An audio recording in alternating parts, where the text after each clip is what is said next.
Hi everyone, we're about 3 weeks in to Grow Your Groceries with CaliKim. Lots of new gardeners out there growing your vegetables with me. Very excited about that. But today I want to share with you 2 critical things that you really must know when you're growing your vegetables, or your plants could die.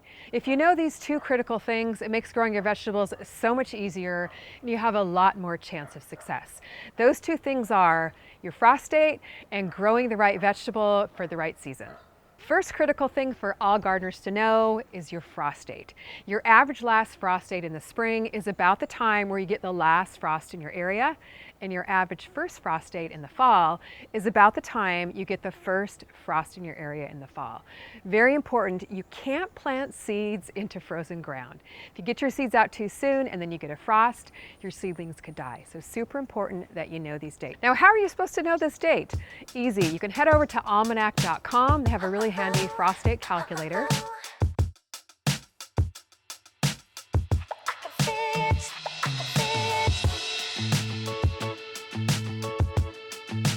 You can pop in your zip code.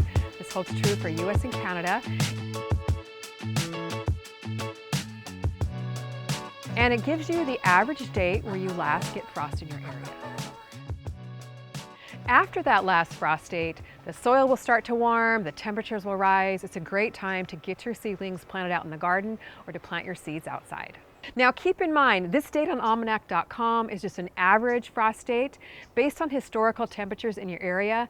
It's on you to keep a watchful eye on the weather to see if you get unexpected frost and might need to provide some extra protection for your vegetables outside. Some people like to get a jump on their gardening season by starting seeds indoors prior to their last frost date while it's too cold to grow outside.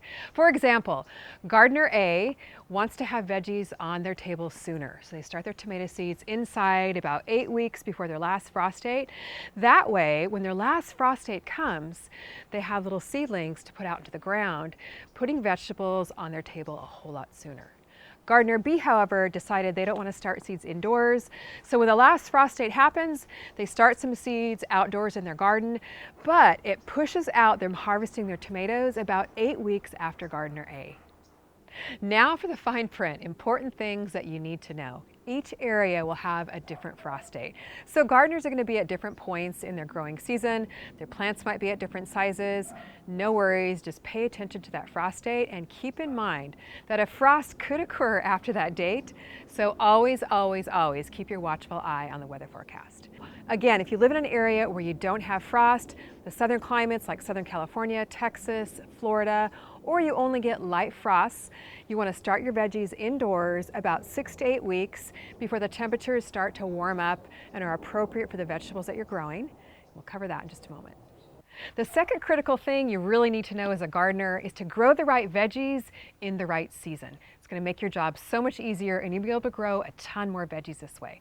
So basically there's 2 different types of vegetables, warm weather vegetables and cool weather vegetables. Warm weather vegetables like tomatoes, peppers, eggplant, cucumbers thrive when nights are in the 60s, days are in the 70s to 90s. They love those warm summer days, but they don't like frost or cold temperatures. So if you get them planted in the ground before your last frost date and then it frosts, they're going to die. The second type of vegetables are cool weather vegetables. These vegetables thrive in temperatures under 75 degrees. Many will tolerate a light frost. So these are vegetables like peas, radishes, greens, broccoli, cauliflower, cabbage. And a lot of these you can actually get planted before your last frost date. As long as the soil is thawed and kind of workable, you'll tolerate those light frosts, and then you'll grow them in the early spring and get a harvest before the warm weather hits. If you keep these 2 critical things in mind, you're going to have a lot more success growing your own groceries. And don't worry, you don't have to remember all of it. We'll be covering a lot of it in the Grow Your Groceries series, and it's all written down in more detail for you in my book, Organic Gardening for Everyone, so you don't have to stress over it. So you can grab my book and grab my Spring Garden Seed Collection. We're growing through the collection here. I'm in the Grow Your Groceries series. You're going to want to grab both of these in the Spring Garden Seed Book Bundle. You save $5 that way. And make sure that you let me know in the comments if you're growing your spring garden with me. Thanks so much for watching. We'll see you on the next video.